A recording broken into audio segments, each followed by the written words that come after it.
السلام عليكم ورحمة الله وبركاته. ازيكم حبايبي؟ عاملين ايه؟ يا رب تكونوا كده في احسن حال واتم صحة باذن الله.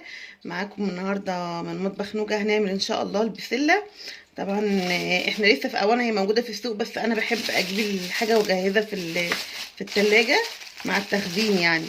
فهي البسلة متلجات، معانا لحمة ومعانا عصير طماطم ومعانا بصلة مفرومة ومعانا حلة بقى على النار فيها معلقتين زبدة. هنبدأ نقول بسم الله ونحط البصلة.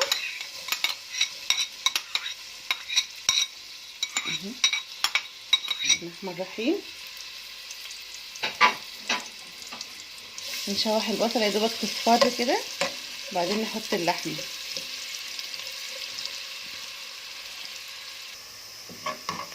هي كده بدات يعني تدبل شويه، انا مش عايزاها تحمر، انا عايزاها تدبل بس في اللون الذهبي كده. نبدا بقى نحط اللحمه. بسم الله الرحمن الرحيم، مش هتكمل معاها تشويح.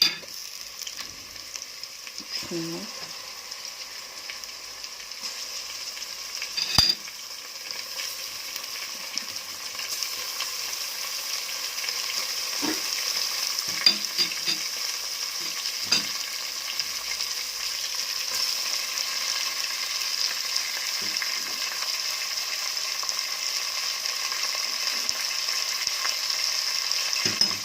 نبدا بقى نقلبها.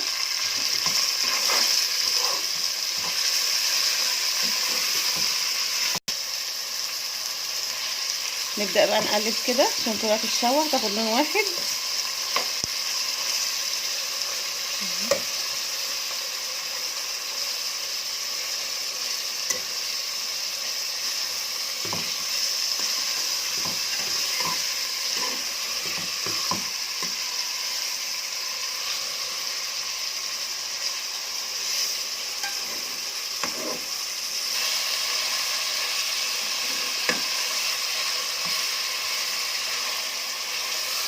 خلي بالنا بس عشان البصله متتحرقش، انا عايزه بس ايه، اشمع اللحم بس انها تتحمر، تتشوح بس.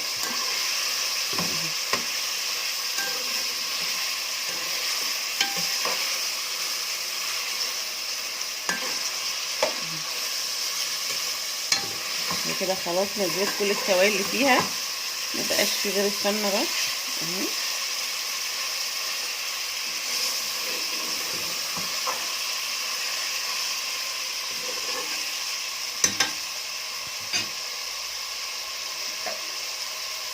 نقول بسم الله بقى، نحط عصير الطماطم. بسم الله الرحمن الرحيم.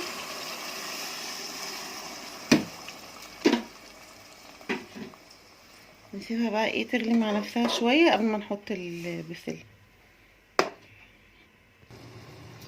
دلوقتي هنشوفها بقى، هي بدات الميه تنشف خالص، بدات تتسبك الطماطم.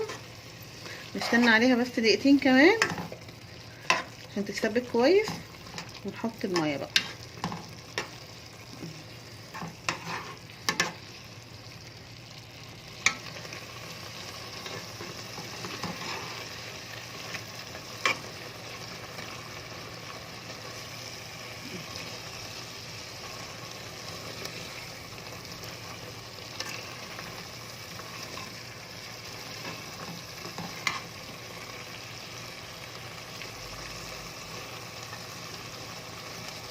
خلي بالنا كويس من الجناب، انا اكدت قبل كده علشان هي بتبدا تحمر وتنشف من فوق، فلازم لما تبدا المرحله دي كده نوطي النار على قد ما نقدر.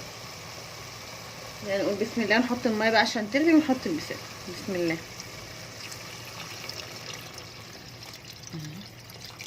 انا كده زودت الميه بتاعتها تمام. هغطيها بقى تغلي مع نفسها عشان اللحمه تستوي، وبعدين احط الخضار. دلوقتي خلاص هي الميه غلت خالص اهي، واللحمه بدات تخش في السوا. هنحط بقى الخضار. بسم الله الرحمن الرحيم. انا غسلته طبعا تاني رغم ان انا مفرزاه دي اهو. بسم الله.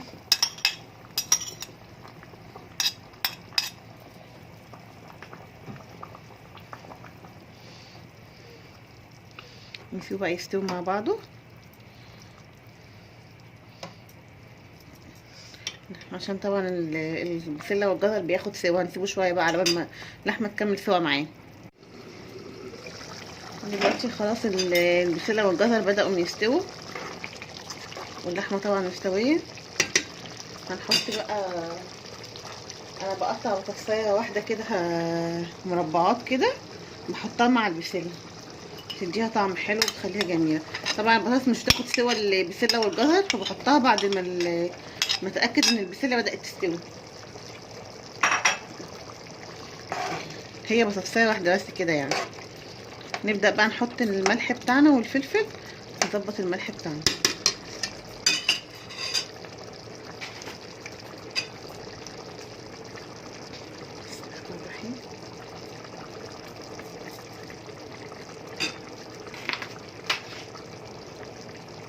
البسله مش بيتحط لها غير ملح وفلفل اسمر بس كده. بقى هنبدا بقى نوطي النار خالص ونسيبها تستوي براحتها بقى.